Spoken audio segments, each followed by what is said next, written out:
Good morning, Jamaica. It is Monday, October 27, and we are still watching for Hurricane Melissa. Hurricane Melissa is a Category 5 hurricane. That is not something that you should take lightly.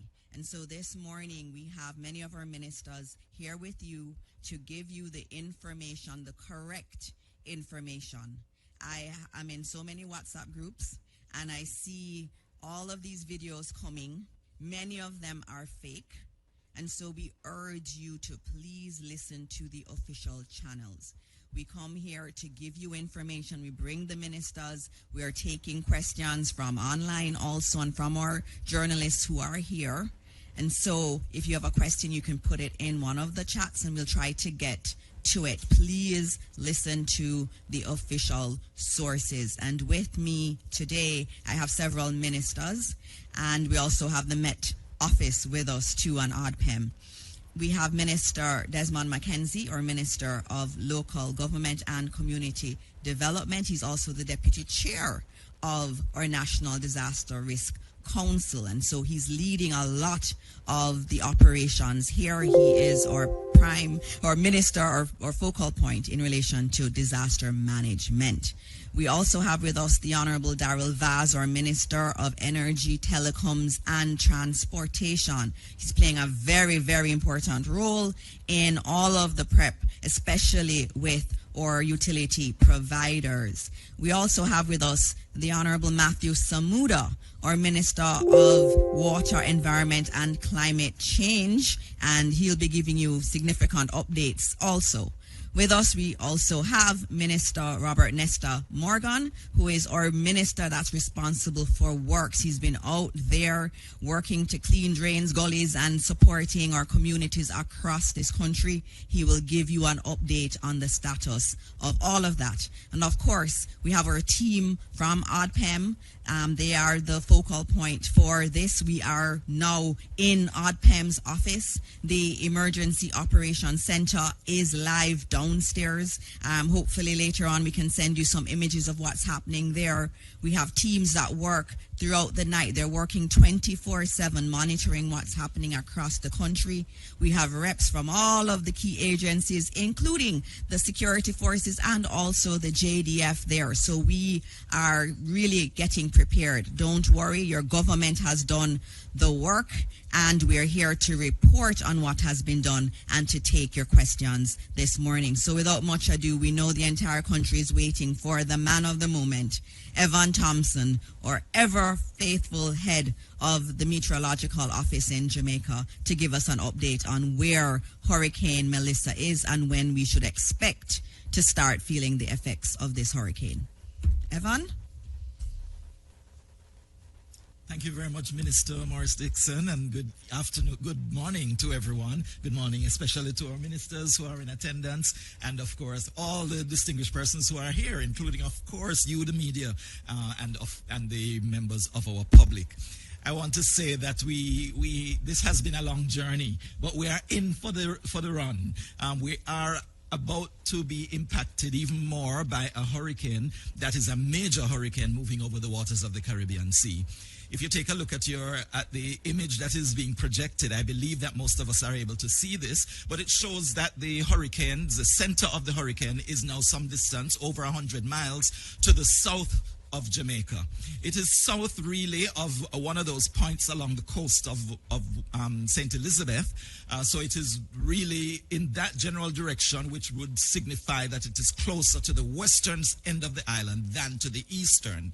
You know, there's a common feeling that if it reaches there, that means the eastern part is free of all folly and will not experience anything that is related to this hurricane. But I would like to tell you that that is not really the case. And although the center has moved past your longitude, which is how far west it is, you will still see that the situation will deteriorate further right across the country, and all parishes are likely to be impacted. This is a Category 5 hurricane. There are no additional categories for hurricanes. We go from 1 to 5. any stronger than that is still a category 5. And so it is at the strongest category that it could possibly be. This system, yes, it could gain additional strength, but it will still remain a category 5 hurricane. Now, it is just about at the point where the projected path of it will indicate that it will move closer to the island. Over the past many hours, it has been moving directly west, which means that the latitude has remained the same. It has not moved any further north or dropped to the south. It has stayed at the same latitude, continuing westward over the waters south of Jamaica. So we will show you the chart of how it's moving in a little while. But let me show you what our radar image is projecting as well. Radar, the Doppler radar in Jamaica is showing that there are numerous showers associated with the system. The center, as I said, some distance to the south, but around that center, immediately around it, is a very tightly knit area of showers, thunderstorms, intense activity, also very, very, very strong winds. That is where the maximum winds of the hurricane are actually concentrated, in the eye wall, which is right around that eye. And it's a very distinct eye. It's a number of a couple of miles probably wide. And so it will actually show when it moves, if it moves over the island itself, a number of areas will experience the calm of the eye. But of course, that cannot be possible until you have gone through the eye wall. And again, after the eye passes by, you have another aspect of the eye wall to go through as well. But this system shows, this picture shows that the system is generating lots of showers right around it. There are bands of rainfall that extend some distance from that eye. And here we see many of those bands also extending across sections of Jamaica. Many of our parishes have already started to experience some of the activity from this hurricane.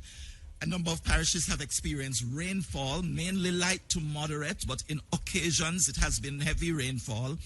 Also experiencing tropical storm force winds, mostly gusts, but in some areas those sustained tropical storm force winds will continue over some areas and will increase over the number of areas of the country as the system moves a little bit closer. Now, it is at the point where we are expecting that it will start to turn toward the north. This means that it will get closer and closer to Jamaica. That is the projected path. I have to keep saying that because it's often said that I said one thing and this is something else. But the truth is, this is a dynamic situation. It changes as the moments go by. And so the track changes are also possible. Earlier I was telling you that it would make landfall in Clarendon.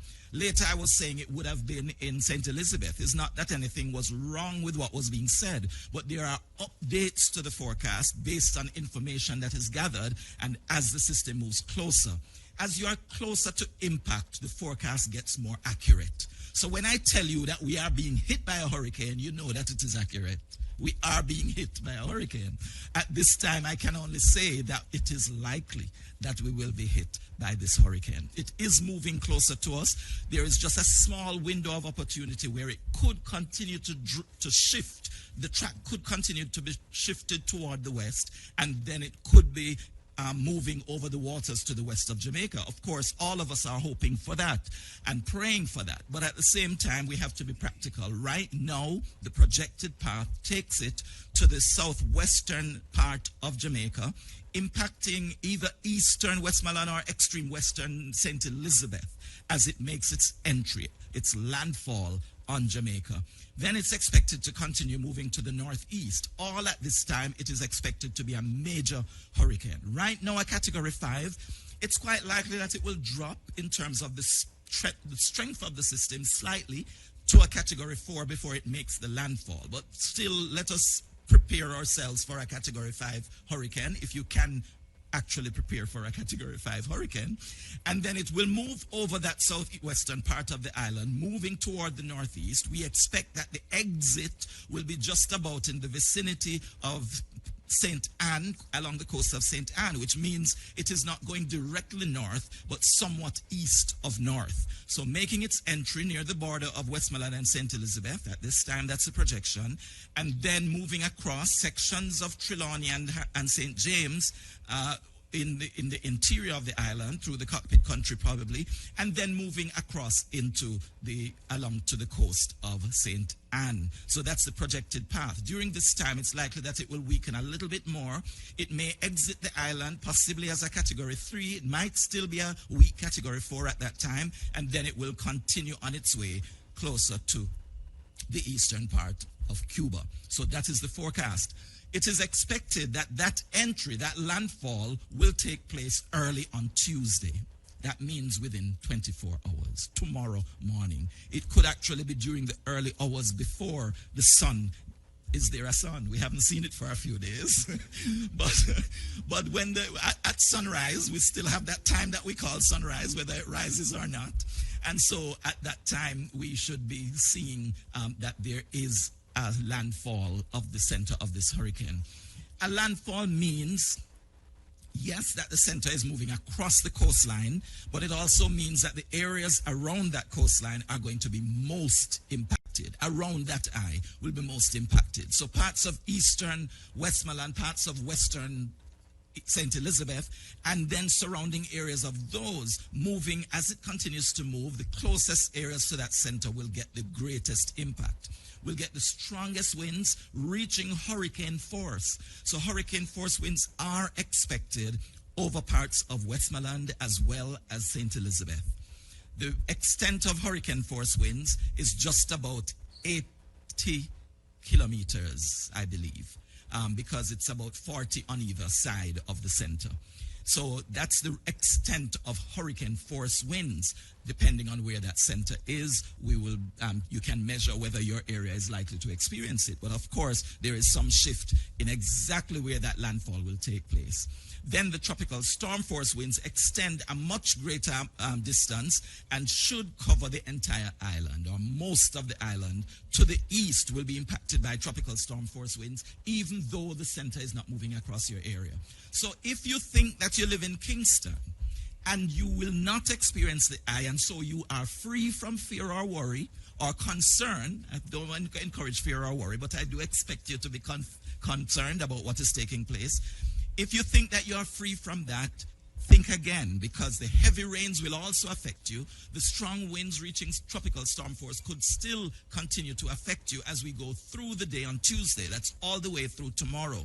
The exit of this system is likely to take place in the evening hours on Tuesday as well, so it's not expected to remain over the island until Wednesday, because there will be a slight increase in the wind speed, in the direction of, in the speed of movement of the system. Right now, it's still moving at only about 6 or 7 kilometers per hour, but it should pick up a little bit as it is moving across us, and so we expect only about 6 to 8 hours as it moves from the south coast to the north coast. The rainfall is what is being shown. The projected rainfall is what is being shown on this chart that you're seeing here. This is showing that you could have anywhere up to 30 inches of rainfall over much of the country. And that includes all central parishes, it includes eastern parishes, and to some extent, some sections of western parishes could see that. If you're in hilly terrain, you should also look out for even more rainfall, because in hilly terrain, the rainfall amounts are expected to be higher.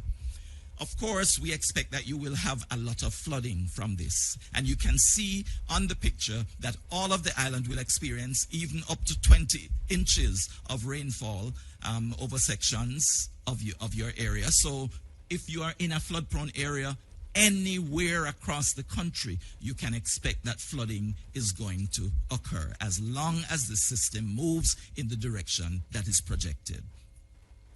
Landslides are also a very real possibility and likelihood, because as the soil is saturated and as the soil is loose, we are expecting that we will have landslides as well. Moving on, this picture shows a little bit about the storm surge that is expected. And there are some areas that are being highlighted where we see in the Black River area, that is where the highest likelihood of storm surge is at this point, based on the current projection of the track. The center should be just west of there, and therefore they would have the greatest likelihood of experiencing higher storm surges, getting up to like 16 feet. That's a possibility or 14 feet, I should say, in that area. As you move along the coast, of course, there are some areas that might not be impacted significantly by storm surge, especially if you don't have a gradual slope onto the land, but you might have a cliff face. But if you're moving into the Portland Cottage area, Salt River area, because you're in that little inlet, you also have a strong likelihood of experiencing some storm surge. It would not be as high as experienced over in the west, but you should also look out for some surge occurring in those areas of Clarendon and going into the Old Harbor Bay area. That's a possibility. Also in the vicinity of, as we move closer to Kingston, as St. Catherine as you move from across the border from St. Catherine into Kingston, St. Andrew, along the coast, could also experience some amount of storm surge. And that is basically it in terms of the technical aspects of this presentation. I just want to encourage all of us to have faith in this time, believe that we will get through it, and we will get through it together. Nobody is on their own. If you feel that you're on your own, reach out to somebody. And if you see somebody who is alone and who seems very depressed at this time, seems very anxious, please reach out and offer some words of assurance, because this is not the end. It's the end of my presentation, but it's not. But it is not the end of our time here on this earth. We will move past it, and it's not all doom and gloom. The good news is that we can still hope for that shift in the track toward the west that would take the center off the coast of the island. So I'm leaving you with that last message. Thank you. Thank you so much. Thank you, Evan, for that update. As usual, I'm going to take the questions for Evan. If anybody has any questions, we will get back to more questions at the end. So I just want to check if anybody has any questions. All right, over there. How are we going to get the microphone over to you? And please say your name and introduce which entity you are with. Mic check. You hear? Oh, okay. You hear me. Okay. Morning, everybody. Mahiri Stewart, Nationwide News here. Question for Mr. Thompson. In terms of the system's movement once it hits Jamaican terrain, in the event of a landfall, so it leaves the waters and it reaches our terrain, the hilly terrain, the valleys, all the different characteristics that we have, how will it reaching landfall affect its movement as it goes across the country? Thank you for the question, Nationwide News. What happens when a hurricane moves off the water is that it loses its main source of energy. The warm sea surface temperatures is what really fuels these hurricanes. That's the primary thing that fuels them. When they move over land and there is no source of water, they tend to plateau or start to weaken. If there is a lot of friction on the land, if it's not just flat land that they're moving over and there are lots of hills, that also helps in kind of weakening the system. So that's why we often see systems moving from the east when they move over Haiti and the mountains of Hispaniola, that they tend to weaken significantly. Over in the western end of the island, although there are hills, they may not be significant to weaken that much. So there will be slight weakening, but we do expect that the system will still be a major hurricane when it exits. Hope I've answered. Okay.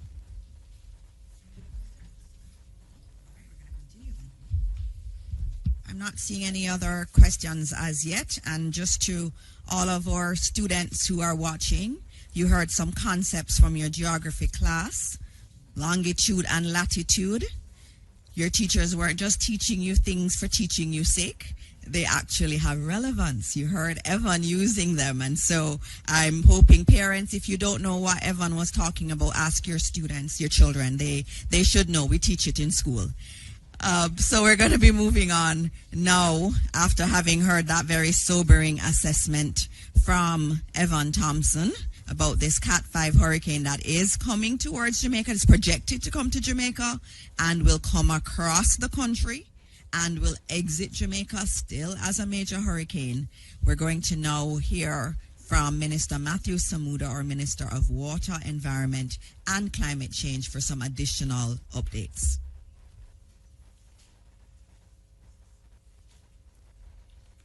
Thank you, Minister Dixon, colleague ministers, heads of agency, PS, members of the media, Jamaican listening and watching at home. 165 mile an hour winds, 17-foot storm surge, 30 inches of rain in some places is nothing to play with. I think everyone has been trying to bring it home to Jamaicans for the last few weeks. It's almost 2 weeks now based on the slow pace of the storm, the seriousness of the storm, and the potential damage that it can cause. We've started every press conference where I've had the opportunity to speak by simply saying it is not time to panic, but time to prepare. The time for preparation is all but over. The time now is to listen to instructions, certainly if you're within any of the areas for evacuation, and to listen to reputable news sources, certainly the Met Service, JIS, OPM, Prime Minister's accounts, the Ministry accounts, because we're already seeing a lot of false news going around. Areas that are said to be flooded, which are not flooded, which can hamper evacuations and can hamper people trying to get out of harm's way. So we're asking all citizens to listen to reputable news sources that publish the Met Service data and the Met Service guidance, as well as NWA's guidance, and of course all the guidance from utilities. Moving into our utilities, and certainly NWC, to which I have responsibility for. As at midday, we will start publishing status updates every 3 or so hours in terms of which systems are indeed up and which seat systems are being impacted. We're already having impact in some systems in eastern Jamaica, which would have gotten the first set of waves where we're experiencing single-phase power. But in those areas, it would not be suitable to mobilize generators yet. So you will start to see, as the storm moves, makes a turn, Evan, and goes north and starts to get closer to us and power systems start to go down, you will start to see disruption to water systems, we imagine, later this evening, going into early morning tomorrow. So we are encouraging everyone to backfill their storage, whether it is they have a tank or buckets or whatever it is they're using to put aside clean water.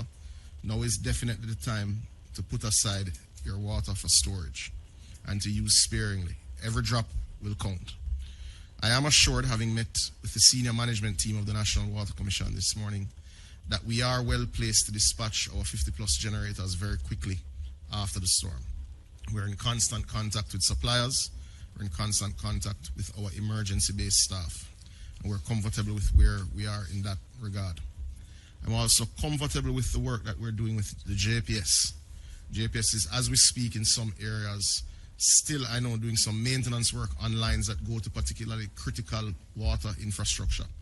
And that does, I think that is a marked change from Beryl last year. As I said, this is a short update. The time for preparation is almost at an end. We encourage everyone to listen to the notifications and the advisories from reputable sources. We will ask you, post the storm, to be patient as we get Water Commission systems back up and running. But we do have things in place, we believe, to get to 80% of our customer base relatively quickly. Now, that getting to, as we've said before, does not mean uninterrupted supply. Generators need resting time. Generators do have to be refueled. We will have to monitor these systems very clearly, but it will be a significant improvement from what you would have experienced in Hurricane Beryl. Thank you very much.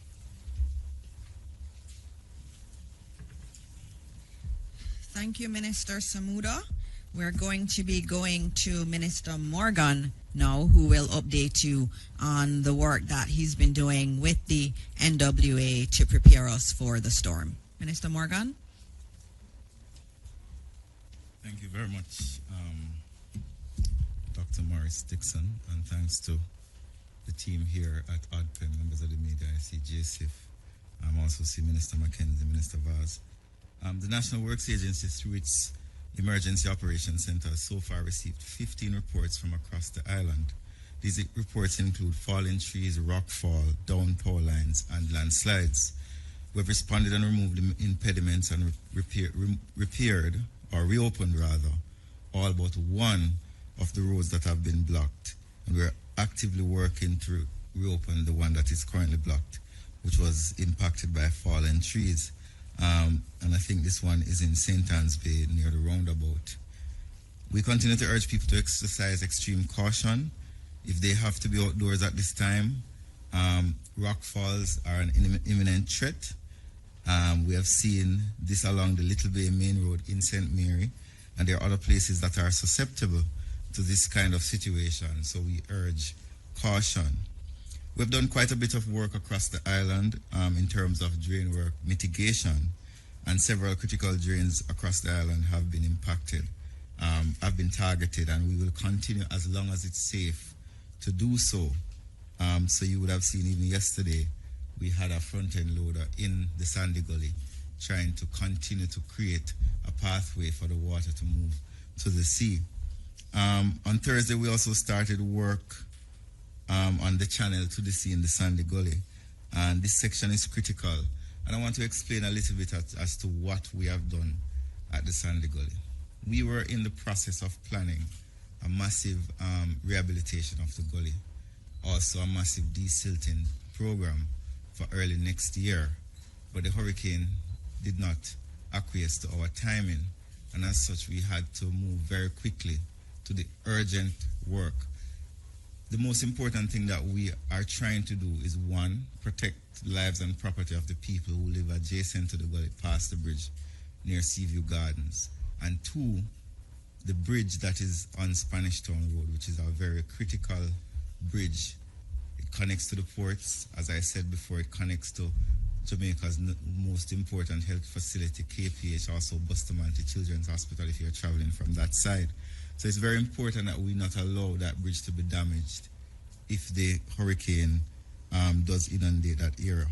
We've removed 500 loads of silt from under the bridge or in the vicinity of the bridge over the last 5 days. Some persons are saying, well, we should clean all the way to the sea. That is 1.5 kilometers from the bridge to the sea, and it is 37 meters wide. If that section that we cleaned was 500 truckloads of silt, think about how many trucks and excavators and backhoes and front-end loaders would be required to remove 1.5 kilometers of silt with a width of 37 meters, a couple thousand trucks.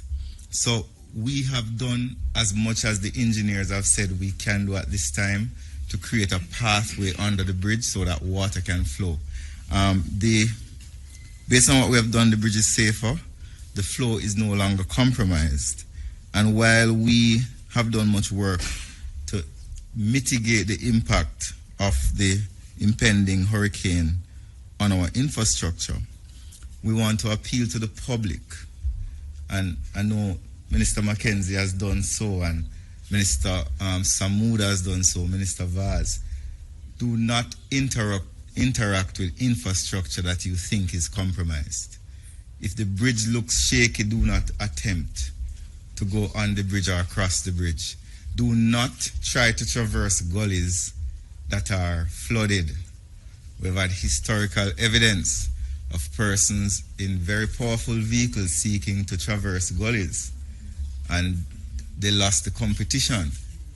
So we're advising the public that this is a serious hurricane. Our gullies cannot be used while they are flooded. We know that persons may be wanting to go to their farms and visit their relatives after the disaster, but we must listen to the bulletins from ODPEM and the other relevant entities to tell us when the infrastructure is safe. The National Works Agency will carry out a very quick assessment of infrastructure after the storm has passed and when it is safe for our teams to do so. Because you see a power line falling does not mean that the lines are dead. And sometimes our teams have to wait on the utility companies to tell us that these lines do not have electricity in them before we can clear the road. And those are some of the things that we have to do before we start clearing. But we'll be doing critical assessment of our important infrastructure, and we'll advise the public when this infrastructure is in a state that it can accommodate persons and traffic. So we are asking citizens to avoid using or approaching any road or bridge or structure that appears to be damaged, cracked, or unstable. And you can report such cases to our emergency center. And I will repeat the number. I will give you the number here. 658-213-2557. That's 658-213-2557 to 60. Let me give it a third time. 658-213-2557 to 60. Or 876-312-3991. 876-312-3991. And 876-312-3987. Or you can contact the Office of Disaster Preparedness and Emergency Management. I wish to thank the NW teams, the contractors and first responders, and community volunteers who continue to serve on the front lines of this period of national emergency. I want to repeat again. Can you repeat again, Desmond? Or I want to repeat. Do not cross flooded gullies and roads. Do not cross flooded gullies and roads. Do not seek to navigate compromised or damaged infrastructure, whether it be bridges, whether it be culverts. Report damage to ADPEM and the National Works Agency. I also want to say finally, some gullies will not be able to accommodate the volume of water that is about to fall on Jamaica. I'm speaking directly to the persons on the McGregor Gully and Burger Gully. You know that when it rains heavily, the gully overflows. There are other communities across the island that know when it rains heavily, the gullies are not able to accommodate the water. You should move. The government has opened many shelters, over 800 shelters across the island. The shelters are safe. The National Works Agency and the emergency services may find it challenging to rescue you during the hurricane when the gullies have topped their banks. So we're asking again, while we have done mitigation, mitigation will not necessarily conquer a Category 5 hurricane. So we're asking persons along these gully banks to be careful, to watch, to leave if you can, or to leave if you, well, you should leave, as we know that the gullies will not be able to accommodate the water. Thank you very much, ladies and gentlemen. Thank you, Dr. Morris Dixon. Thank you very much, Minister Morgan. And as I listen to you, you know, as Jamaicans, we remember other times when we've had floods and we've had rivers that became impassable and we had people trying to go through gullies. And as you were speaking, I was remembering something that only Jamaicans would have reference to, was that Can I Cross It song. Remember Clifton? Yes, that's what you were saying. Clifton Brown, he said, we cannot cross it and we're not going to cross those bridges and we're not going to go across those rivers. We're going to heed the warnings that have been given here. And so, with that said, we are now going to be having Minister Vaz, but before that, just reminding you that as Minister Morgan has said, a lot of work has happened. We do have NWA here in the room, so we can also take some questions after. But their teams have been out there working really hard to do as much mitigation work as they possibly can. And so we thank you and we thank the teams that are out there working with the NWA. We are now going to move to Minister Vaz. Everybody wants to know what's going on. We know the airports are closed. Energy, transportation, telecoms. Morning. I'm moving away from saying good morning. And from now until whenever we recover, I will just say, Almighty Father, spare us. Let me start with some of what I've said before. The airports remain closed until such time as the hurricane passes. The toll booths are all open, all, both on the east-west and the north-south, not just on the main, but on the exits as well. And those will remain open until such time as the recovery of the hurricane is at a point where we can reopen. JUTC, all bus service has been terminated. Only emergency services for JUTC, which I'll give you some information. And as I would have said last night, that we have also activated our rural school buses, which will play a critical role in rural Jamaica. We have over 60 school buses that are in all parishes, across all parishes. So those will be utilized, save and except for the fact that because of how they are designed and their weight, in muddy conditions, they will tend to sink. And that is obviously because of the safety standards put in for the safety of the children. But we'll have to find a way to utilize them as best as possible.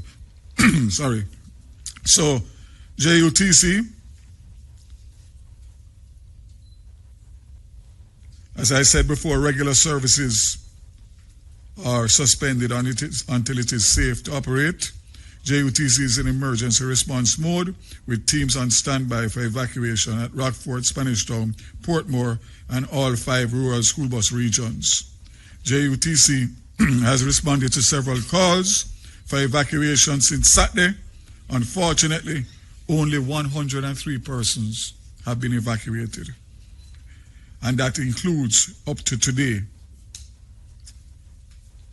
The figures for today, including today as of 11 o'clock, is 148, sorry. So there has been an uptick, but way, way beyond what is required for a Category 5 hurricane. Only 1 person in Port Royal, 42 in Tower Street, Raytown, 50 in Rocky Point, Portland Cottage, and Parity and Sandy Bay, 55. I want to make an appeal again that take everyone at his word, regardless of where it enters and where it exits. There is going to be massive flooding as a result of the surf that is going to require persons to relocate from their existing locations. So again, I can only add to the call, but advise you to listen to the government and listen, or should I say, if you don't want to listen to the government, listen to Evan.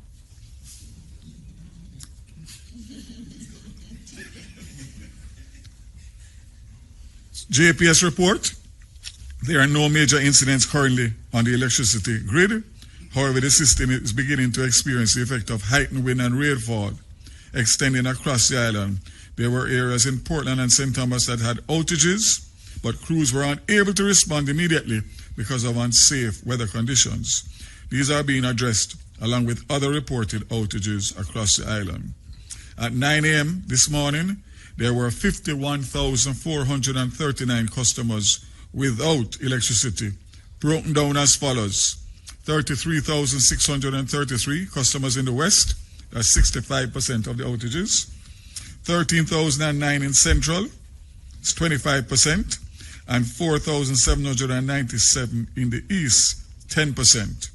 Outages are increasing with deteriorating weather, and with each outage affecting on average 50 to 100 customers. The major cause of outages are trees on lines due to the high soil saturation levels. There are approximately 550 persons pre-positioned and are responding to outages as weather conditions permit. Let me remind you, take note, the My JPS app and the emergency line 888 called JPS, which is 225-5577, 888-93-5577. Let me repeat those. 225-5557, 888-935-577. Also, My JPS online on all social media platforms. The JPS mobile app can be downloaded from the Apple Store or the Google Play. I recommend that everybody does that so that you can at least report and get a reference number in order to send. So let me say once again that we continue to monitor. I must tell you that I've gotten several calls around the corporate area of power outages, and we have not had any level of rain or wind. So I did have some terse words this morning with the JPS, because I told them that if that is what is going to be the norm in terms of 12 hours to respond, it's not going to happen. It's unacceptable. So keep faith, keep strong, and know that you have a government that is going to be there for you, with you, but you need to be smart. If you're smart, we can work together. If you're not, unfortunately, you will pay the consequences. This hurricane is real. Thank you very much. Thank you very much, Minister Vaz. For those who are just joining right before Minister Mackenzie comes, just reminding you that Melissa is a Category 5 hurricane that's projected to make landfall somewhere near to the border of St. Elizabeth and Westmoreland. Airports remain closed. A lot of drain cleaning work has been done and mitigation work has been done. Evacuations are being done through JUTC. JUTC has been there with the buses waiting to evacuate people, but many are not going on those buses. And so we urge you to evacuate now. Evacuate today, because the conditions will deteriorate. You also heard that there have been some outages across the country in terms of electricity, and a lot of that has been related to trees on lines due to the saturation of the soil. And we'll give you the updates again, the key points for you to remember at the end of this. And so now we're going to hear from Minister Desmond Mackenzie, or Minister of Local Government and Community Development, and Minister who has responsibility for ODPEM. I'm wearing an ODPEM pin now. They just gave me a pin. I'm apparently now an honorary member of the ODPEM team, and I'm very happy to be a part of this team. You're all doing a fantastic job, and thank you. So, Minister, please join us.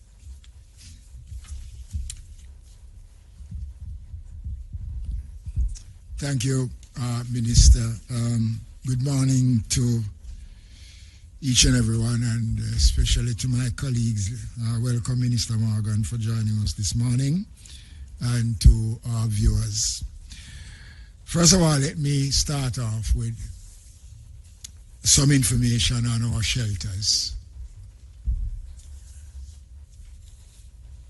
As I have reported previously, there are over 800 shelters across Jamaica.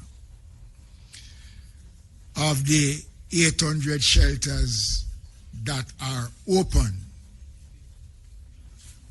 only 76 of the 800 shelters are seeing any activities at all. The number of persons so far, the up-to-date information that I have in my possession, which was presented to me based on the networking that we have been doing, represents 972 persons in shelters. There are 4 parishes that have no one in the shelters. Clarendon has the highest number of persons so far, 311. Followed by St. Thomas with 227, and KINGSTON and St. Andrew 179. I am hoping that the next update that is presented will show a much greater picture, because I'm concerned that in the parishes where this system is heading, the numbers are small. St. Elizabeth, our number is 27. In St. James, 24. In Westmoreland, 32. And the numbers are very low. I am expecting that by later this afternoon, we will see increase numbers of persons going to the shelters. We are anticipating, based on our projections and the work that we have been doing, that close to 50,000 persons will be relocated, either moving to safe grounds or in the shelters. But we are expecting that over 50,000 Jamaicans and more will be moving. It is important, ladies and gentlemen, that I again emphasize the importance of the mischief that is being made, the false and malicious information being circulated about the use of shelters. Someone sent me a message which say that there's a fee being charged for the use of shelters. Nonsense. What is happening is that there is an attempt by persons with bad intention to create confusion at this time. The country don't need confusion at this time. The only passport one need to go to the shelter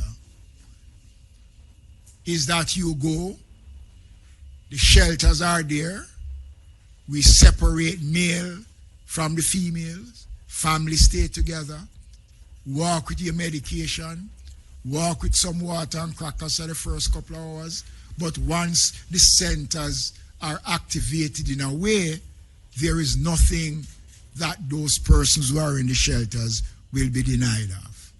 Again, I urge Jamaicans not to listen to misinformation. It is bad at this time for us to be getting this kind of information. We still have some challenges with some of the persons on the streets, the homeless. On my way here this morning, I passed about 6 of them with their cell phones doing TikTok. I want to make it clear. The mandatory order has been signed and is in effect. Let me advise the public that the Director General of ADPEM can take the necessary actions that he deems fit. And persons can be arrested and fined for not complying with the order. We don't want to go there. Evan was here earlier on and he explained the challenges we face from water, wind, lightning. The government is doing all of this in the interests of the country. We are ensuring that the Ministry of Labor and Social Security, as I said yesterday, is on ready, working closely. Let me break to invite the Most Honorable Prime Minister to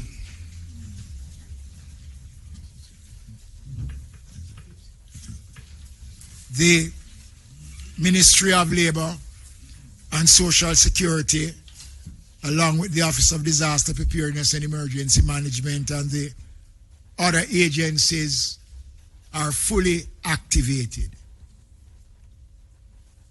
And already we are seeing where persons have been reaching out, seeking assistance, and we have been responding as we get the calls. So, ladies and gentlemen, it is 11:30 in the morning. There's not much time left. We have done everything that we can. And I am concerned so far. I presently have the team working on getting more details out of the various parishes from our coordinators as to the numbers in regards to the shelters. The issue around the question of cranes that I raised, the city engineer for the KSMAC have been engaging contractors, and I understand that there is a method that is used in the industry that would allow the cranes to remain. I'm not a technical person. What I do know is that I noticed at least 2 of the ones that I spoke about was taken down, and I want to commend them for that. But Jamaica, we are in the final stage of Melissa's coming. We can only do so much.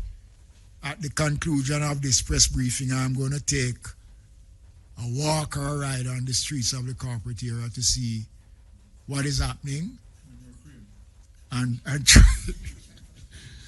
try to engage some more of our homeless population to go into the shelters. So this is my brief update on the state of readiness. A couple reports coming in, Minister Vaz, that there are a couple block roads in Portland, and the municipal corporation has moved so far to regain access to those roads that were blocked. Thank you. Thank you, Minister Mackenzie.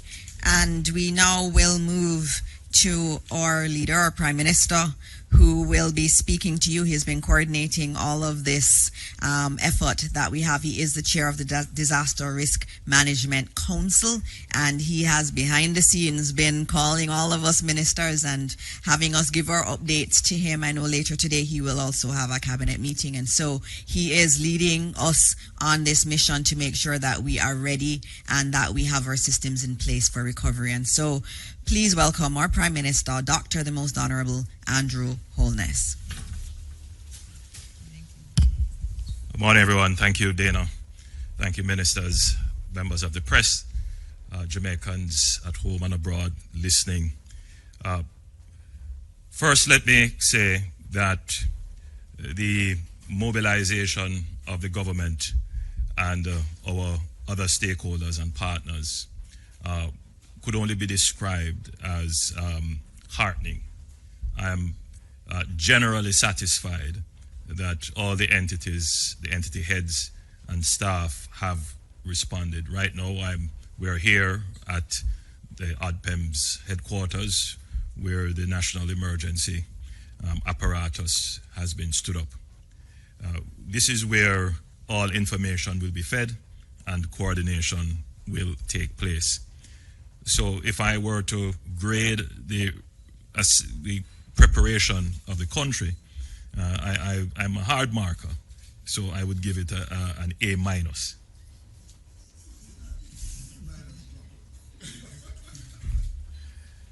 However, there are still some areas of concern which we have to be frank about.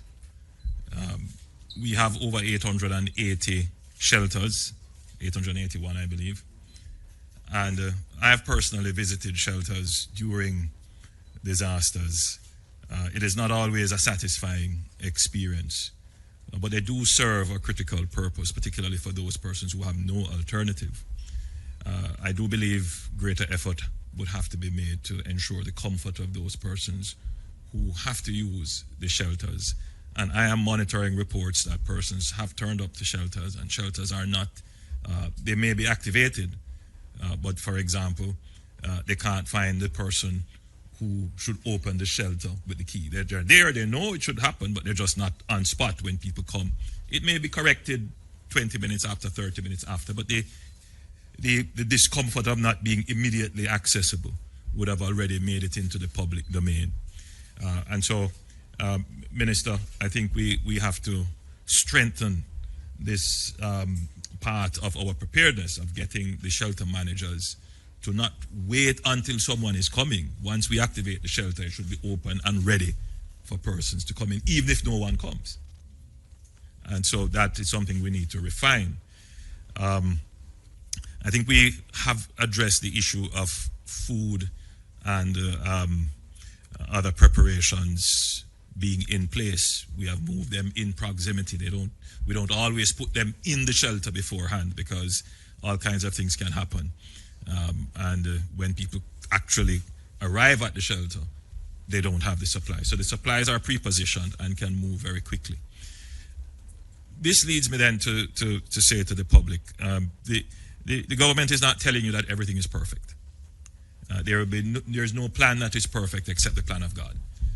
And man is fallible, so errors will be made. But that is not an excuse. In a time of disaster, we must take a zero-fail approach to the systems that we are building. So in as much as I'm talking to the public, I'm also talking to the heads of the institutions that are gathered here. Make greater effort to ensure that there is zero fail in our operations. We also note concerns about drain cleaning. Government has said we have spent over $400 million on cleaning drains and making preparations. But yet we see videos circulating of drains not clean. One of particular concern would be the mouth of the Sandy Park, the Sandy Gully, forgive me, the Sandy Gully drain, where there is a clear buildup of sediment right at the mouth. That is where the drain meets the sea.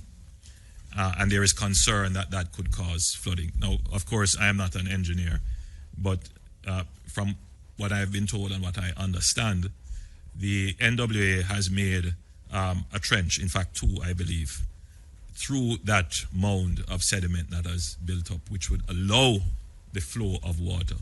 But in any event, if there is a significant flow of water, the drain is already at sea level, and it is likely that what will occur is that the flow of water will wash the sediments and all the garbage down into the sea. So while it is a concern, it could cause flooding, the general thought is that it would not necessarily, in this instance, be a cause of flooding, because the pressure of the water coming down would be enough to move most of that sediment. But regardless of whether or not that is the case, the NWA has made a provision of cutting a trench through the sediment. The difficulty being that it is over a mile of sediment, and therefore the government, we would not have been able to, even with a month's notice, to move that sediment from the gully. So the best effort would have been to clear a path through the sediment. Also, we have taken a strategic approach. I've been informed by the NWA that in terms of cleaning the drains, they are not able to clean the length of all the drains. What they try to do is to clear the entrances for the tributaries into the drains and anywhere that a potential blockage could occur. So close to bridges, where the gully is narrow. And I use this as a segue. Yesterday, I received a call from the NSWMA explaining to me, I thought I saw Audley Gordon here, that they're receiving increased calls for garbage collection. And of course, they were trying to influence my mind to make greater allocations to the NSWMA over the NWA. But we will make sure that all the entities have the appropriate allocations. But in that conversation, I was told that the greatest call now was for the removal of cuttings and trees. It's very important, though late, and the NSWMA will do as best as they can with the equipment that they have to move the cuttings, because it is the cuttings that creates the greatest harm to the blockage of the gully. So I know that citizens are following what we have said, cut trees that are a danger, but then don't move the trees and the cuttings to a point where the water could take them, and then they end up being lodged, turning sideways and creating a block in the gully pathways or drain pathways. If you can't get them carted away and they have to be on your property, secure them so that if there is flooding or water passing through, they are not moved into the drains, because that is where the real flooding impact will be caused. So I make that appeal. So the NSWMA will be moving as quickly as possible. I doubt they can be moving now and for the next 24 hours until after the hurricane. So I'm appealing to all citizens, if you have cuttings, secure them. Don't allow them to be washed away onto the roads. They will end up obviously in drains. And that goes for any garbage that you may have at this point in time, because that is what could really cause drains and gullies to be blocked and to overflow. I am sufficiently satisfied that the security forces are properly deployed in such a way as to prevent any break in law and order. Whenever there is any kind of disaster, there will always be that element in our society who is not a part of the common good and has no concern for their neighbor. And we have to protect ourselves against them and protect them as well. And the security forces, they are properly mobilized, and they understand how we should posture in this disaster. The rights of citizens must be respected at all times, even in a disaster. And so we have a legislative framework that will not just guide the emergency responses of the NSWMA and NWA and ODPEM and so forth, but it also guides how the security forces will respond. We urge persons to stay inside, stay within the precincts of your home, the curtilage of your property. Don't venture outside unnecessarily because the winds, as you can see, can pick up at any time. The rains can come at any time. You can be caught in a flash flood. So we urge you to, at this time, stay inside. That's the safest place to be at the moment. And that gives less work to the security forces. Looting and other kinds of antisocial behavior, which I would include having parties in the rain, playing football in the rain, running in the gullies. I urge all our citizens, and I make a special appeal to our young people. Some have never really experienced the true impact of a hurricane. I urge you to stay inside. And I ask our heads of households and elders to engage with our young people so that they understand. More and more, we are becoming sensitive to the issue of persons' mental health.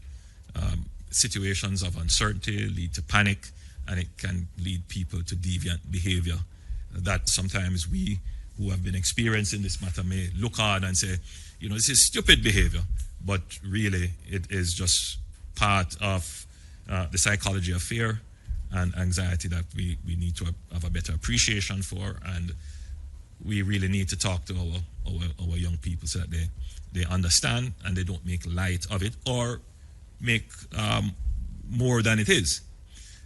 Now, I'm fairly satisfied, Minister Vaz, that Beryl would have improved our level of preparedness for the continuity of service in the event of a disaster. So between JPS and our telecoms, I'm expecting that there should be a certain robustness, meaning the ability to withstand the impact, and a certain resilience, meaning the ability to recover quickly. I'm not saying that you won't lose electricity. Already, I've heard the report that over 50,000 persons are without electricity. But, compared to the customer base, and at this time, we seem to have been standing up fairly well. Not all our poles have been that were old and at end of life have been replaced, but I gather that a significant number of them have been replaced, particularly in the southwestern end of the island. And I know that the telecoms, they have made the arrangements to ensure that their transmitters and their generators are in place. I gather that there is a cable issue for one of our telecoms provider where some persons may be out of internet, but I know that they are working to have those restored as quickly as possible. The JDF is on full alert. They have put in place their necessary protocols.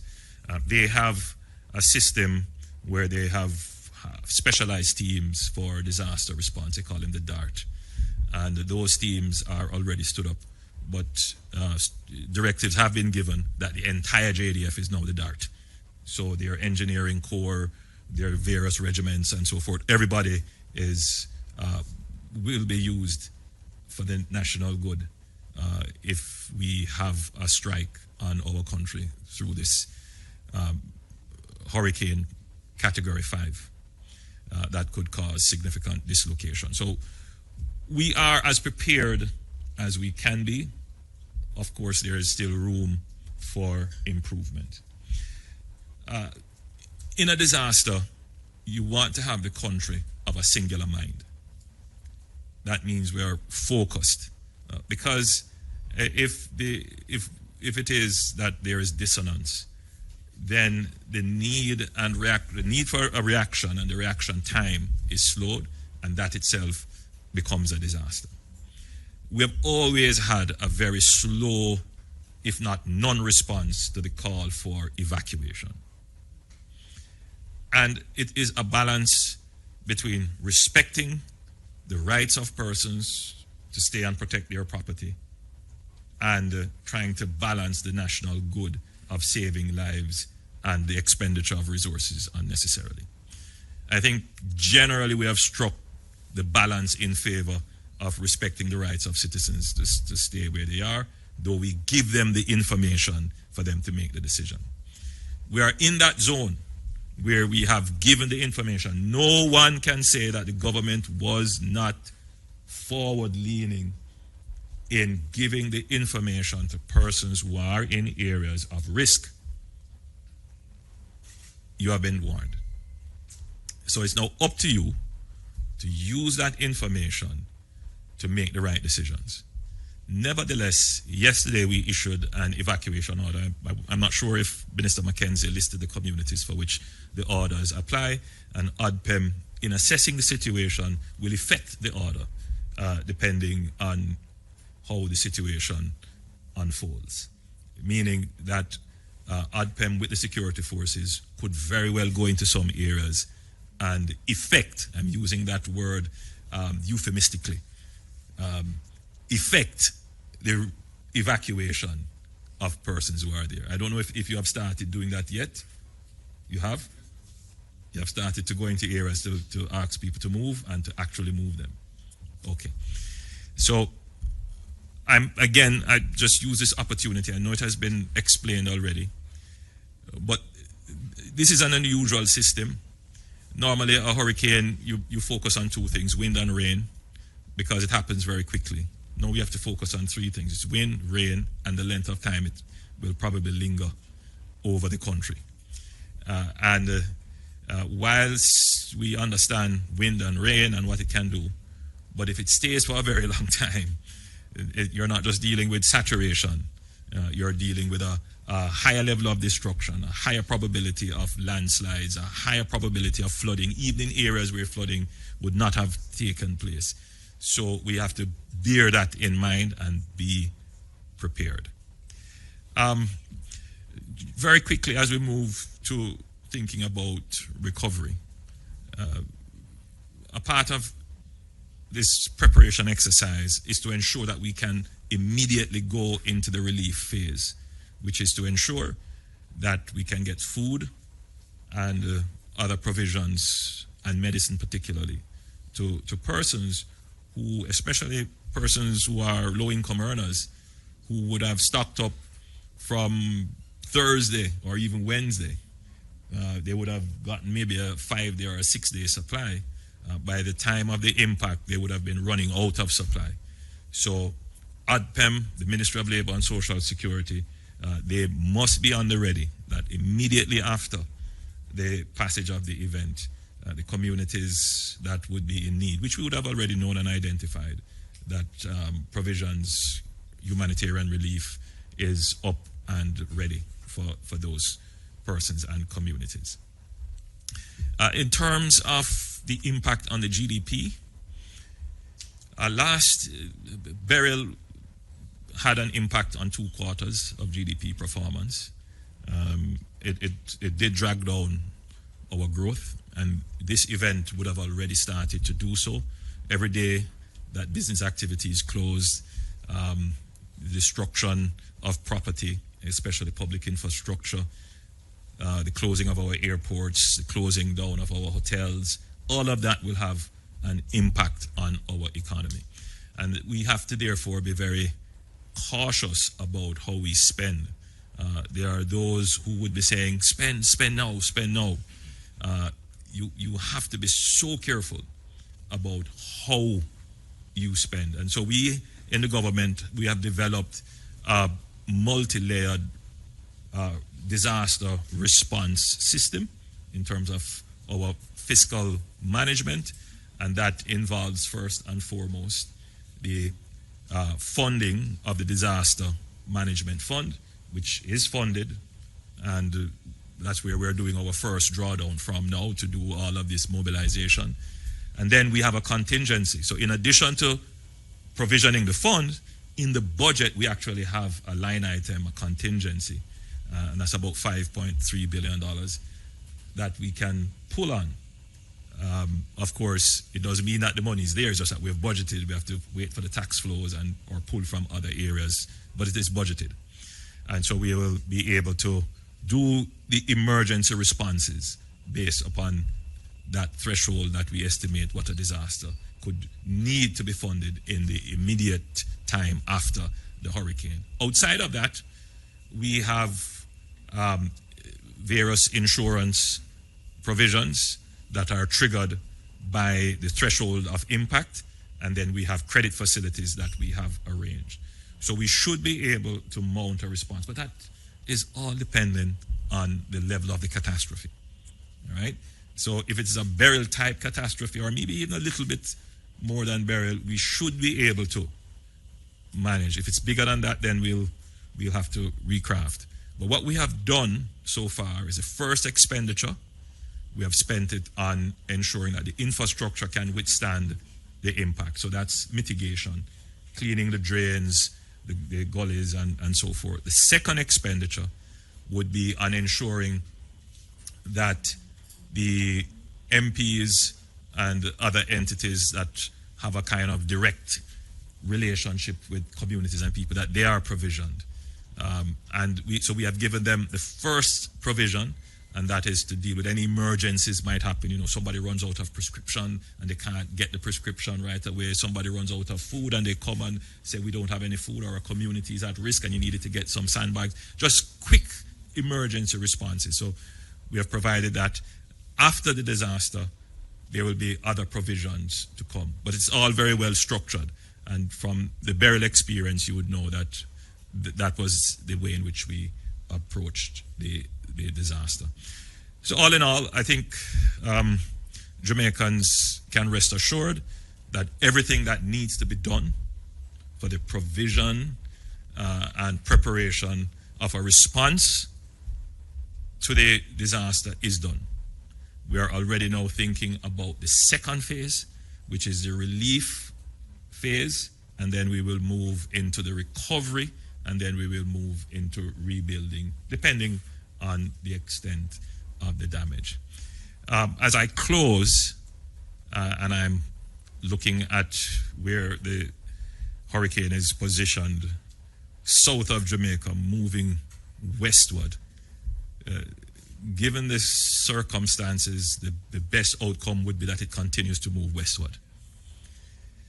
The models are seeming to converge that it will make a northward turn. So I have gotten so many calls, and I have been on my knees in prayer.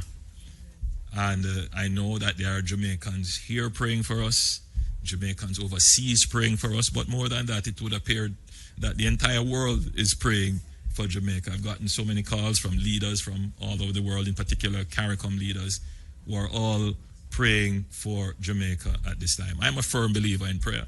I believe, in our national anthem, which calls on the Almighty to guard us with his mighty hand. And in everything that has happened, in all the storms that we have faced and the hurricanes and the disasters, I am a firm believer that God has guarded us, even in spite of ourselves, even when we deviate and even when we are recalcitrant children. It is clear that there is a divine hand that is at work, and we should continue to petition as much as we can in our private moment, gathered as prayer warriors, as many have done, to pray for our nation.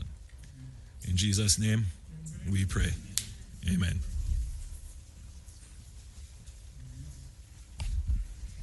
Thank you very much, PM, for those words. I am going to pass it on to the media while we contemplate our prayers to God at this time for Jamaica. Is there anyone who wants to go first? All right, TVJ.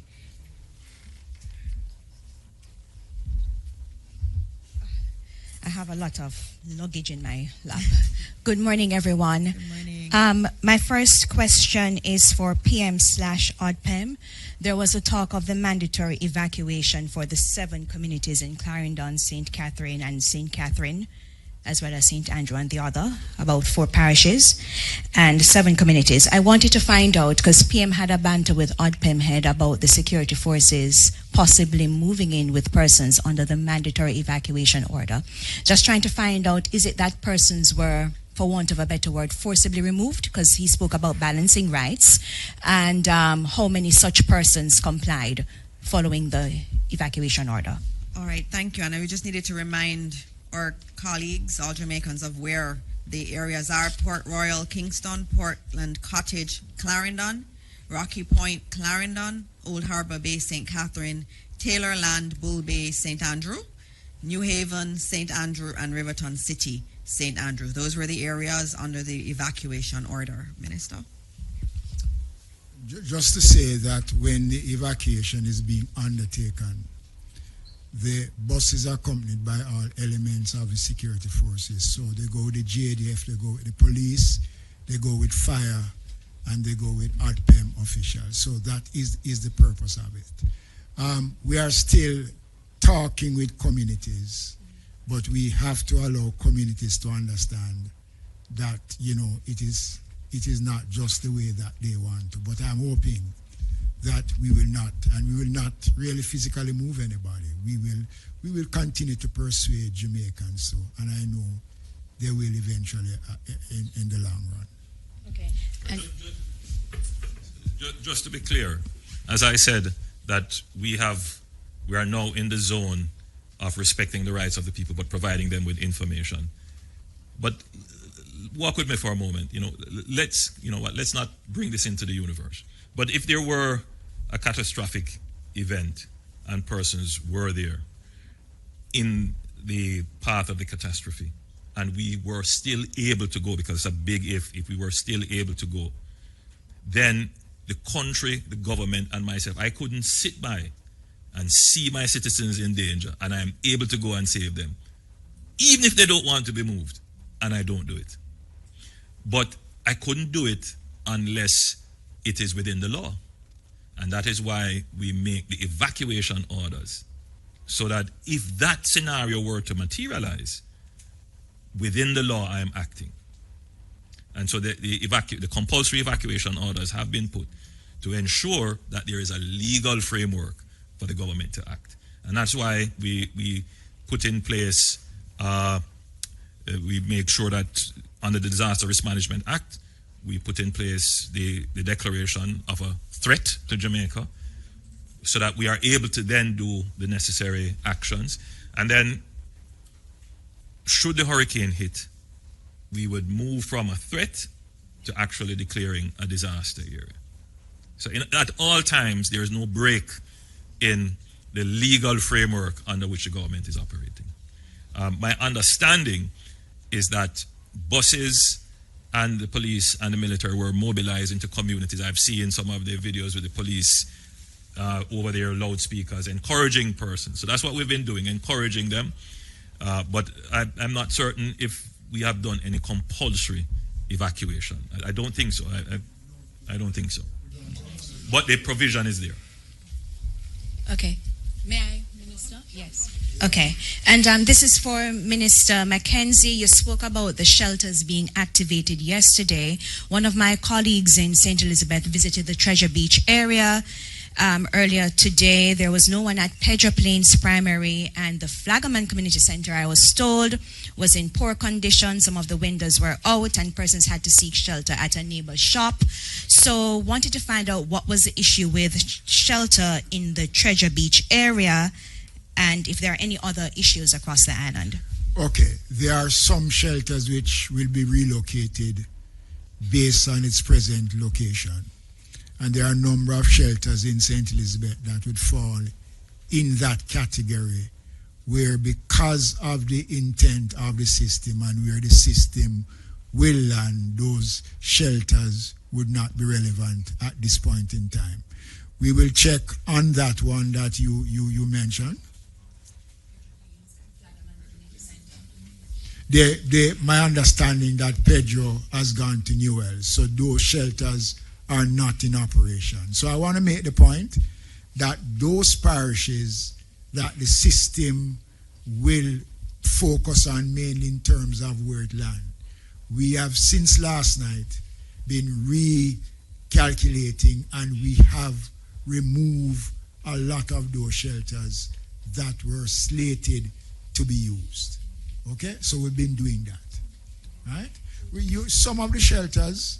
What I'm now seeing, based on information that has just come to my attention, is that some persons now, because of this late hour, they are now going and creating their own shelters in schools, and that was never a part of the original thing. So what we're trying to do is to manage that, and I think we'll be able to get on top of that. So we get an updated list and the shift to Newell? Right, yes. We will be doing that once I get that completely. So I will update and thing. And the shelter managers, working with the members of parliament and the councillors and the mayors down in that area, has been very, very active working on that area. Good morning. Thank you, Minister. Just one point. Yesterday, we had a shelter in, I believe it was central Kingston. It was very close to the waterfront. And given the storm surge numbers that we had to move those individuals further inland. And so they were moved to a shelter that was more inland. And so it's quite a dynamic situation with the shelters. So depending on the data, that's why we have the Met Office here all the time. And another good thing is Jamaica has its own Doppler radar. So we can see where the squalls are coming. We can see where the storms are. We know we have a lot of information. And so as we get the information, we actually make those changes. So Newell is actually a shelter. It's just that they're moving individuals from one, right, Mr. Thompson? Moving from one shelter to the other, given the issues with that shelter. And so some changes will happen. We will notify and we'll get the message out as best as possible. We do have parish managers that are responsible for these shelters and are coordinating, and we'll just continue communicating. All right. I know there's another question right here. Okay. Right here. Yes. Good morning, everyone, ministers and team. My name is Twyla Whelan, and I am with the Jamaica Information Service. I wanted to ask about the plan of action for special groups, persons with disabilities, expectant mothers, the elderly, especially those who are alone, if there's a specific emergency response for those groups. Sure. Thank you for that question. the Office of Disaster Preparedness and the municipal corporations would have in their record, based on assessment that was done by the youth summer employment workers during the summer, to identify communities where the elderly persons who are physically challenged lives. So there is a team that is coordinating those efforts, and in most of the communities that is known. Okay? And then there is the center here where persons can call if they are having difficulty, and we will be able to respond. But basically, all of those things have been taken into consideration because we have done a survey using the youth summer employment workers and the SDC to collect data in communities, working with the political directorates and the disaster coordinators island-wide. Thank you. And some of the shelters have been fixed in a way that persons who are physically challenged will have easy access to our shelters.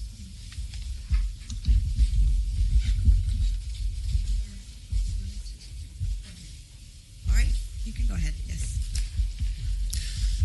Good afternoon again, everyone. Mahiri Stewart, Nationwide News. My first question is to Minister Mackenzie.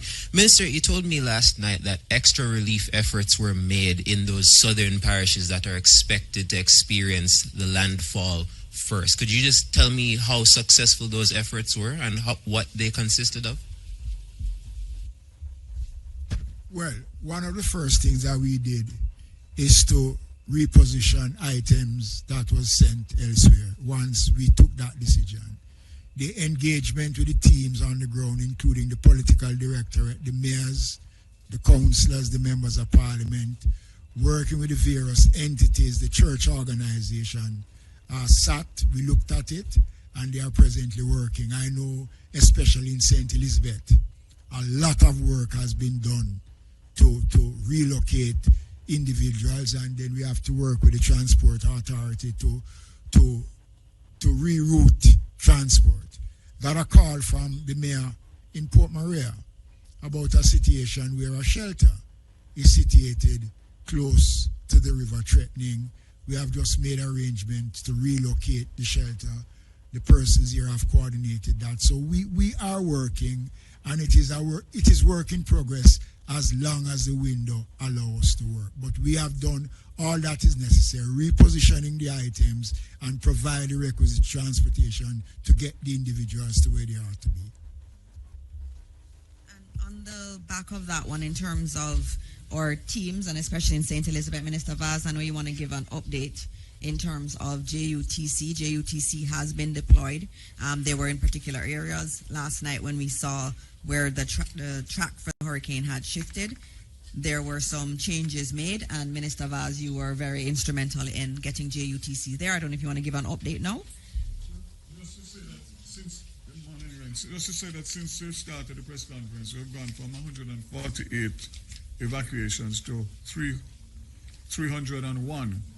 What have been reported by the JUTC is that the residents are saying that they don't want to leave until late afternoon. So I'm making an appeal. Late afternoon this evening will put you at risk, and it will put the drivers at risk. You need to move, and move now. By this evening we should be feeling the effects, and it is too late. So we have seen a vast increase in the last hour and a half, from 148 to 301 in different areas. But there are still people with buses ready to move that are saying that they don't want to leave until late afternoon. Late afternoon is too late. I know we have a culture of last minute, but there's no last minute in a hurricane. You need to leave, and you need to leave now. Thank you. All right. Who has the microphone? You do. Okay. So Mahiri, you can continue with your questions. Second question is for the Prime Minister. Prime Minister, there seems to be, I guess it's safe to describe them as a select few on the outside looking in that's questioning Jamaica's ability to prepare for something as unprecedented as a Category 5 hurricane. But given our geographic location, given our storied history with hurricane prep, how would you gauge the country's ability to not only prepare for something as unprecedented as this, but to prepare for disasters in general, given where we are? Mahir, I'm going to answer your question shortly, but as this is such a dynamic situation, I neglected to mention that since the onset of this threat, we have received calls of support from our partners. I don't want to list everyone, but I think I should say the UN, the British, the United States, French, the EU, CDMA, which is our local operations. And in fact, all the CARICOM countries have reached out to pledge support in one way, shape, or form. And I want to thank all of them, thank all our partners for being so willing to support our recovery effort and to support our preparation efforts as well. I raise it because in the burial in the burial challenge that we had, it was clear that our coordination and mobilization in this respect was not as efficient as it should have been, which is what prompted me to do a review of our operations. And I believe we are benefiting from that review now. Major General Anderson, now Ambassador Anderson, championed that, and I've been in touch with him recently in terms of us going over what were some of the weak areas in the review. And I believe we have now worked out how to have that fully coordinated, particularly Ministry of Foreign Affairs, ADPEM, Customs, and all the other entities that would be involved in managing the international philanthropic and donor experience. So I think we'll be in a far better shape to ensure that there is greater efficiency and less bureaucracy. The Jamaican bureaucracy is legend now in frustrating even our own best efforts. And it is our doing, and we have to undo it. But more of that from another time. Now, there is no infrastructure in the region that can withstand a Category 5. There is going to be damage if there is a Category 5. I believe it was Cancun that had a major hit in the last hurricane in Mexico. And we've seen what it did to Puerto Rico and other islands. And those weren't Category 5s. So a Category 5 hurricane will definitely damage roofs. It will definitely compromise infrastructure, even concrete infrastructure. It will scour roads. It will destroy agriculture and vegetation. No doubt it will impact our ports and our airports. There's no question about that. However, if you didn't take precautions to clear the drains, if you didn't take precautions to move people to safety, then the damage is compounded. And that is why we emphasize preparation, because the preparation lessens the damage and it makes the recovery that much easier. And we accept that there's going to be damage, and so you position yourself to deal with the impacts of the damage. So for example, we know after a hurricane, we're going to have mosquitoes and we're going to have dengue if it's not prepared for. So Ministry of Health is putting in place measures to deal with that. I had a good talk with Minister Tufton 2 days ago. He briefed me on what he was doing.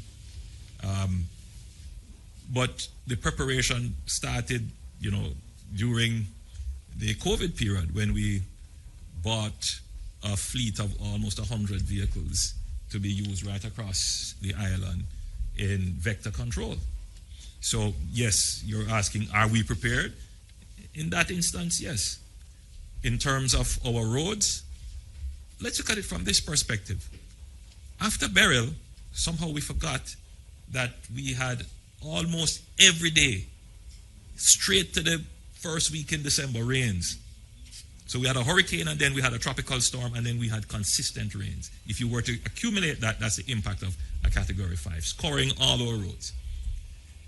We made a provision, we declared an emergency, we made a $2 billion provision in addition to a $3 billion program that existed before, and we consistently went about repairing.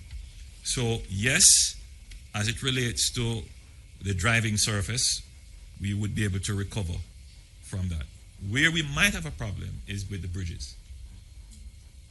Because if bridges are dislocated, I mean, yes, you could put up temporary, what do they call them? Bailey bridges. We have about 30 in the island, Mr. Shaw, Stephen, about 30 or less. That smile says it's less.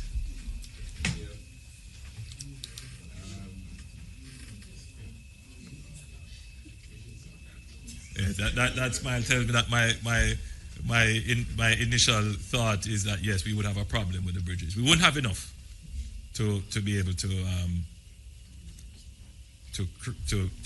deal with the dislocation of major. And even so, the Bailey bridges would only be able to be used according to a certain span. And so it all depends on what the damage is. So yes, if a category 5 impacted our bridges, we would have a challenge. Thankfully, however, we already have a program in place which is going through the process to replace, how many is it? To replace 55 bridges. So if any of those 55 that is we project to replace were damaged, then we would have to accelerate the process to do that.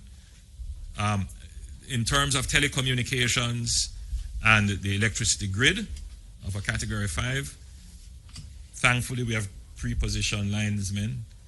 I know that JPS has the necessary stock, so we should be able to start rebuilding the network if it got hit at a category 5 level.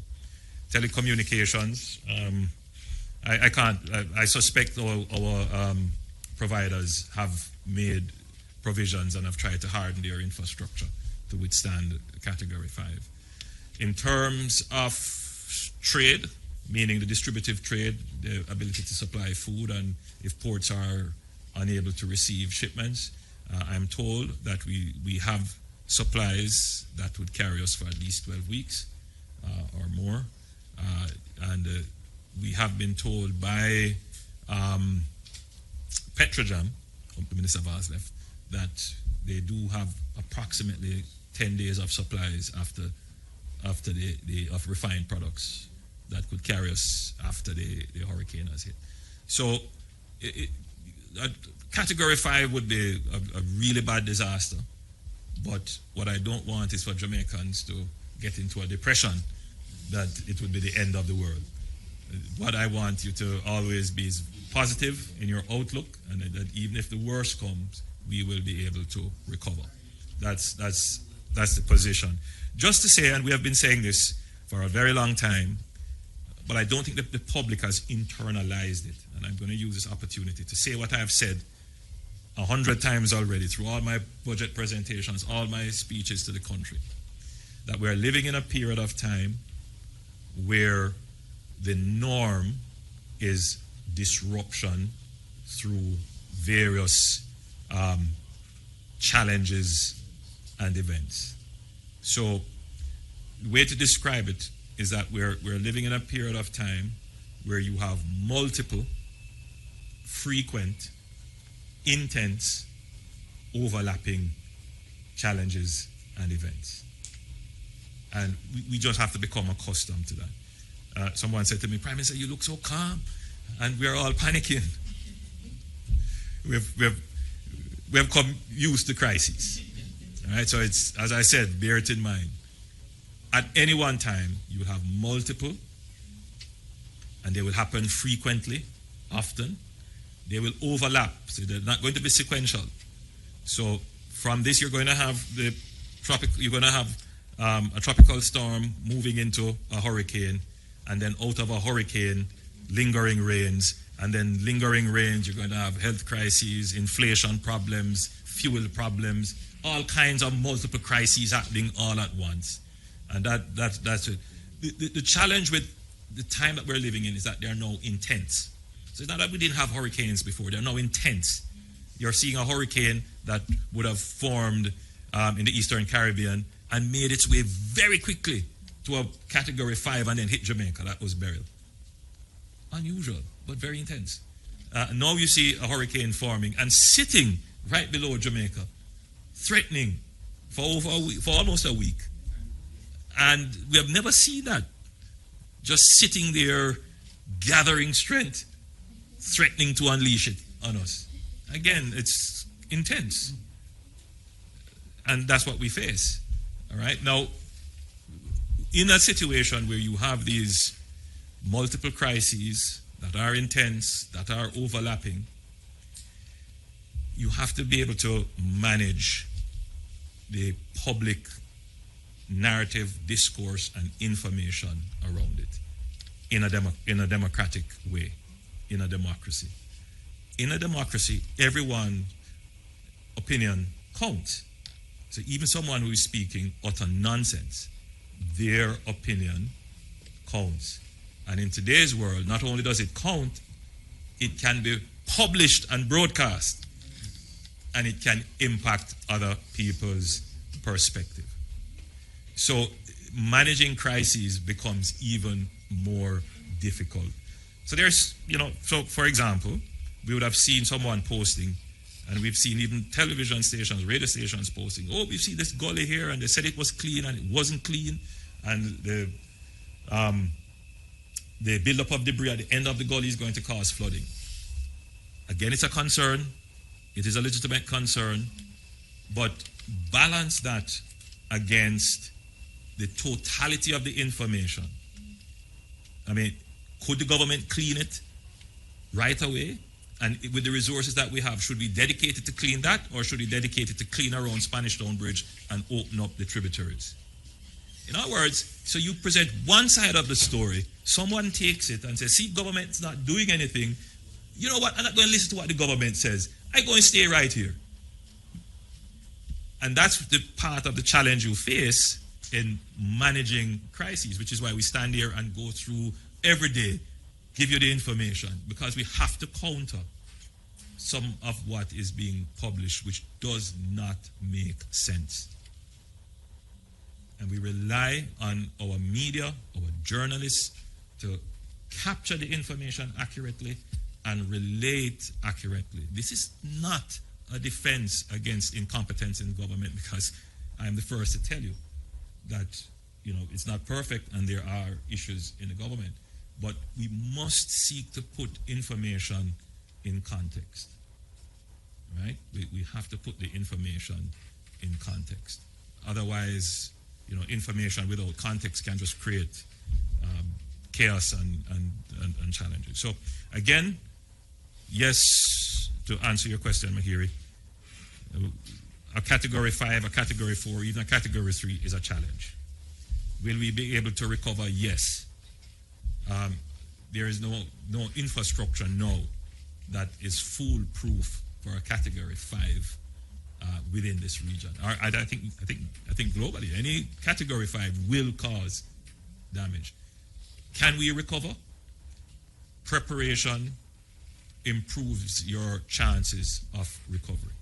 So what we're doing now, including the informationalization of the population, giving the population enough information to make decisions that are aligned to the national good, that helps the recovery.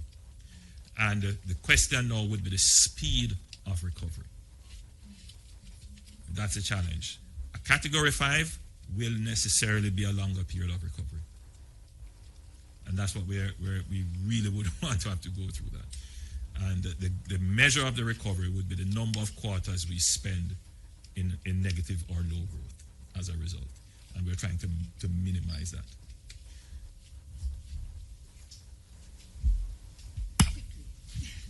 All right, I have some from online, from other your colleagues online. So I'll go to TVJ for another question from TVJ. Very quickly, Minister, can you state so far how much the government has spent on hurricane preparations? That's one. And I know it's early yet, but based on the forecast from the Met Office, is it a possibility that Jamaica's catastrophic bond will be triggered in this instance? All right. So in terms of the number, terms of how much we've spent so far, won't be able to give you that right now.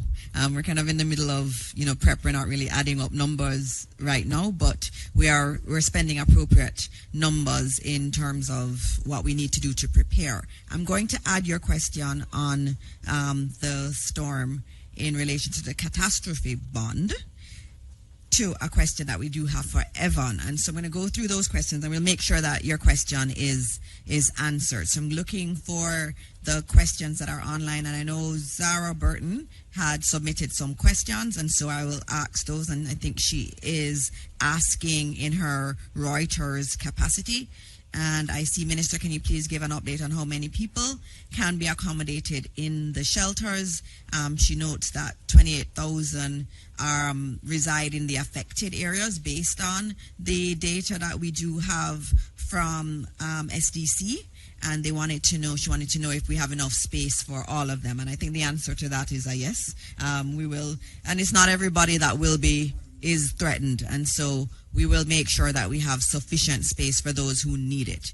There was another question that she had about Port Royal. She spoke to a resident in Port Royal about evacuation, who said that the buses had indeed come, and that they did not like their experience at the shelters in the past. You would have heard earlier today that the minister has said that there will be food at the shelters and that there will be security at the shelter. So there's no need for anyone to worry about that. Food has been pre-positioned. We will have food available at the shelters. And I believe there was another one in relation to Portland Cottage. So Evan, if you can keep this in mind, her question was about a storm surge in Portland Cottage. She wants to know if that is correct. I also have another question, which is in relation to if it keeps going west, what does that mean for us, and should we expect it to keep going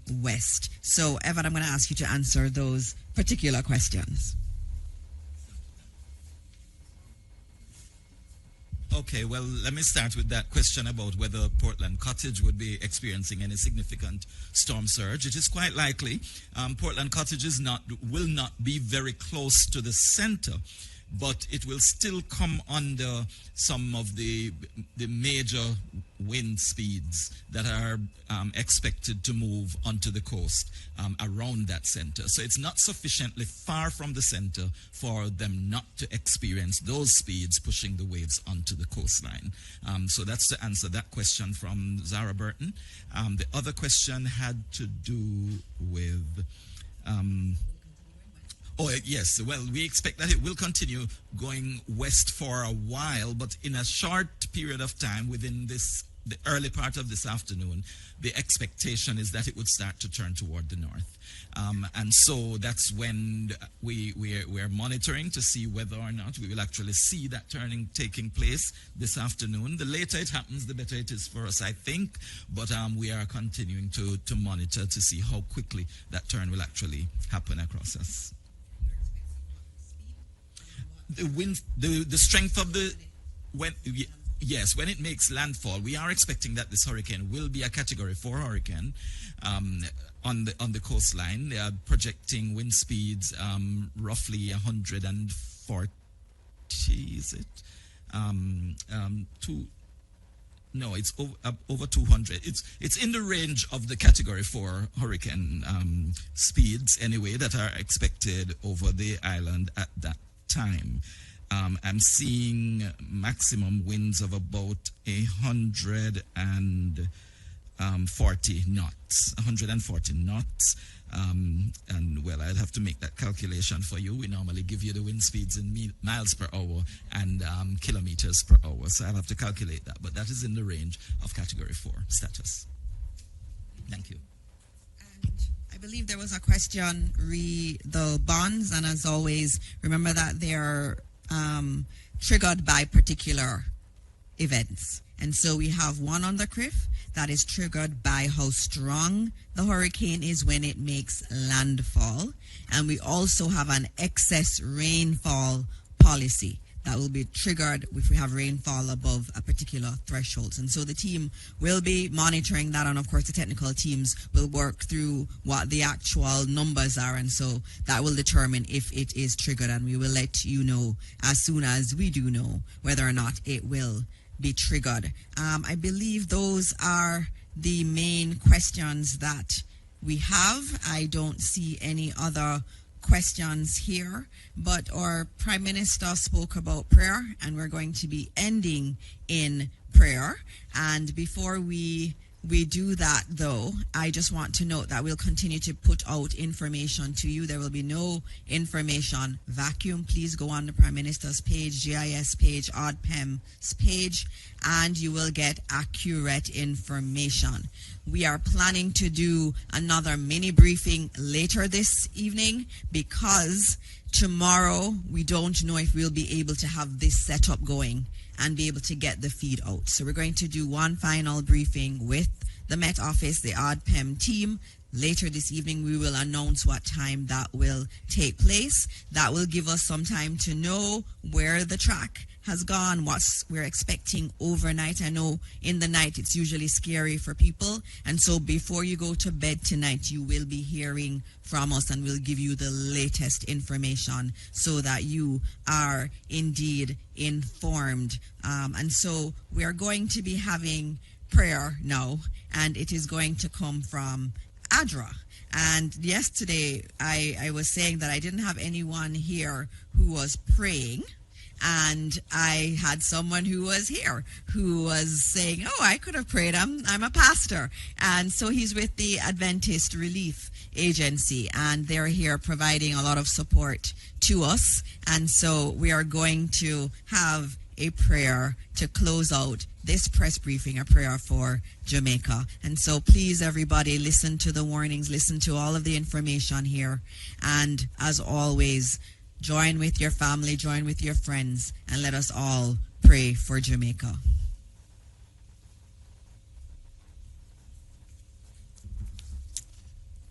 Good morning.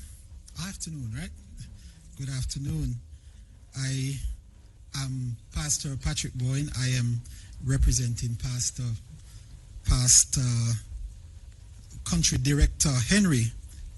He's not able to be here right now, so I'm here just in his capacity trying to offer as much assistance as we can in our capacity. So I want to greet the Prime Minister and other ministers and all the other members of the National Disaster Risk Management Council, our first responders, our representatives from various institutions and partners, members of the media, and all those joining us on television and online. I believe that we all believe, Prime Minister, that prayer changes things. And so at this time, I invite you all to join me in standing, taking on an attitude of reverence as we look to our... Okay, not all can stand. If you can, if you can, just stand, take an attitude of reverence as we look to our God in prayer. Heavenly Father, Creator and Sustainer of all things, we come before you in this moment, humbling ourselves in your presence. You are Jehovah Nissi, the great protector, our ever-present help in time of trouble. We acknowledge that all creation is in your hands, and that we thank you for the grace and mercy you have shown, even now as we see your mighty hand causing even a slight shift to this storm. We are grateful for your protection over us and our beautiful island. Lord, we lift our leaders and all those who are tasked with coordinating and managing this process of preparedness and advisories and care. We ask that you grant them wisdom to seek you first, because the fear of the Lord is the beginning of wisdom. Let them know that without vision, the people will perish. Guide them in every decision, in every strategy, in every word spoken. We pray for everyone present on this island, whether citizen or resident or visitors. Keep us safe as the storm passes. Surrender us with your peace and your protection. And help us to remember that we are our brother's keepers. Lord, your word reminds us that whatever we do for the least of these brothers and sisters, we do unto you. We give thanks for all the well-thinking Jamaicans, both here and in the diaspora. For all our partners, both local and international. We pray that the spirit of philanthropy be rekindled and you, God, will multiply and stretch the resources that we have, Lord, as you alone can, to reach those in need and to encourage and to ensure that no one is left without help. Father, in this time of uncertainty, give us calm spirit. Grant us patience and keep our hearts hopeful. Help us to trust in you. Trust your heart even when we can't trace your hand. For we know that without faith it is impossible to please you. Lead on, O King eternal, and guide us through this. Be a shelter in the time of storm. We pray all in the mighty name of Jesus. So I encourage us to join in this prayer as we say, Eternal Father, bless our land. Guard us with thy mighty hand. Keep us free from evil powers. Be our light through countless hours. To our leaders, great defenders, grant true wisdom from above. Justice, truth, be yours forever. Jamaica land we love. Teach us true respect for all. Stir response to duty's call. Strengthen us the weak to cherish. Give us vision lest we perish. Knowledge send us, Heavenly Father. Grant true wisdom from above. Justice, truth, be yours forever. Jamaica land we love. Amen.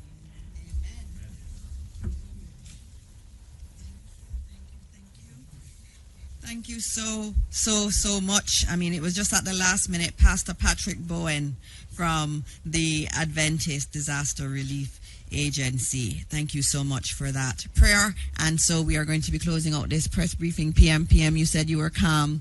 I got something this morning that said that in the midst of a storm, God either quiets the storm or quiets the person leading those in the storm. And I think he has blessed you very much, PM. And so thank you all, and God bless Jamaica, and we'll see you later this evening for another briefing. Thank you. We're working on that.